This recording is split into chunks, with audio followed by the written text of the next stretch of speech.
With the second overall pick, Bryce selected New York Giants running back Saquon Barkley. 7, Beckham's 8th reception. Now Barkley up the middle, cuts to the outside. Saquon Barkley across midfield, down the sideline, stayed in bounds, and Barkley takes... Bryce, with the number 2 pick, selects Saquon Barkley, the most talented running back I have ever seen in my lifetime. I mean, this guy is literally everything you could want in a dynasty running back. Saquon Barkley is the living, breathing definition of a workhorse running back. He's over 5'10", he's over 215 pounds. He's on the correct side of the age apex. He's got the ability to receive the ball on an elite level. He can make people miss. He can run through people. He can run between the tackles. He can run outside the tackles. There's literally nothing this guy can't do. He can take a 2-yard run and turn it into a 60-yard run, and that is an extreme, I wouldn't say an extreme bonus, but that's an added bonus in our league, because in our settings you get 2 points every time any player of yours has a play over 40 yards. If that 40-yard play is a touchdown, you get a 3-point bonus. So Saquon Barkley is a guy that is going to be getting a lot of bonuses this year. He is a big play machine, and he is doing this while on an offense that doesn't have much talent around him anymore. When I say there's no talent anymore, I'm referring to the departure of Odell Beckham from the New York Giants offense. Now, a lot of people are wondering, what does that mean for Saquon Barkley? Well, fortunately, last year, Odell only played 12 of 16 games, so we got a little bit of a taste of what what Saquon is like with Odell and without Odell. Now, on the screen, I am going to have 2 pictures pulled up. One is the game splits with Odell and without Odell. The left side is, of course, with Odell, and the right side is without Odell. The left side of the chart here is a 12-game sample size, so therefore the data is going to be a little stronger and a little more defined than the 4-game sample size because, for example, Saquon had a game of 170 yards in that 4-game sample size, but he also had a 31-yard rushing game. So they're outliers, and the data can be a little skewed on the right side because it's only 4 games. But it's still interesting to take a look at what Saquon was like with Odell and without. Overall, Saquon, without Odell, improved in rushing numbers. He had a slight uptick in carries per game. Not much, only really a 4 difference carry over an entire 16 games season, so it's not much of a difference. But his rushing efficiency had a very good uptick. Nearly 0.3 yards per carry went up, so he improved from 79.5 yards a game to 88.25, nearly a 9-yard per game difference. As well as the rushing touchdowns.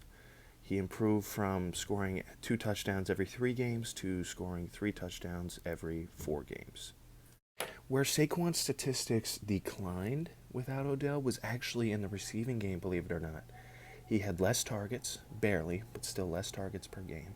He had nearly 2 receptions less per game, and nearly 20 yards receiving less a game. That's a full 4 points a game less from the receiving work. That is a pretty damn big difference in a PPR league. And also, not to mention, his receiving touchdowns went down. He did not have a receiving touchdown in the final 4 games of the season. However, he only really had 4 receiving touchdowns all season leading up to that, 2 of which came in the same game against Carolina. So I'm not worried about that. I think that's an outlier. I mean, he still got a great amount of receiving work for a running back, and with the amount of work he got, he won't score 0 touchdowns on the receiving. He'll at least get 1 to 2 next season. I have three numbers on the screen being divided by 16. The top one is the actual number Saquon finished with last season, fantasy-wise, without the bonuses and everything. The second number is his 16-game pace if Odell played all 16 games. The third number is his 16-game pace if Odell played none of the games. As you can see, the number on the far right is the total points per game on all three of those paces. So the top, the actual, nearly 24 points per game. Great number. The 16-game pace with Odell, bump it up to 25 points per game for Saquon. But without Odell, his number dropped to 19.18 points per game. Still a solid RB1 number, but it is a big difference from his actual number and his 16-game pace with Odell Beckham. Let me help put into perspective how good Saquon was last year. Right now, in front of me, I have the greatest PPR seasons of all time for running backs. This data is collected from the year 2000 and on, which is basically when fantasy football began, and it takes any running back from 2000 till now that has scored over 230 PPR fantasy points in a season. Now, to put that into perspective, there's been 17 years of data on this, and there's roughly 150 entries, so we're looking at roughly 9 guys per year get into this. So RB1s, pretty much every RB1 since the year 2000. And Saquon's season last year as a rookie ranks 13th all time.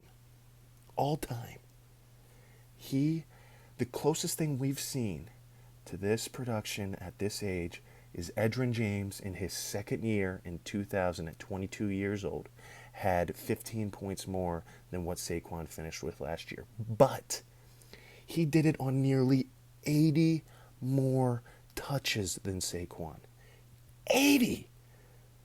I mean, that's 5 more touches a game. And Saquon scored basically a point less per game. I mean, that is unbelievable. The closest thing we can compare him to is a 2014 Le'Veon Bell in his second season. Le'Veon's ranks 19th all time, and that was a full 15 points less than Saquon, and Saquon had done this on one less touch than Le'Veon Bell. Saquon had 372 touches last year. 2014 Le'Veon Bell had 373. So, you're getting a rookie that has already placed himself in the top 15 seasons of all time for PPR. I mean, the sky's the limit with this guy. You can look at all that data I just showed you without Odell Beckham, but this guy is talented. He's going to get a ton of work. He's already making history as a rookie. Bryce, I give you an A-plus pick. I mean, you got my favorite guy at the number 2 overall pick. And that's extreme value because this guy, his Dynasty ADP is 1.0. 1.0. That means out of 100 Dynasty leagues, 99 out of 100, Saquon's the number 1 pick. You got him at number 2. Great value.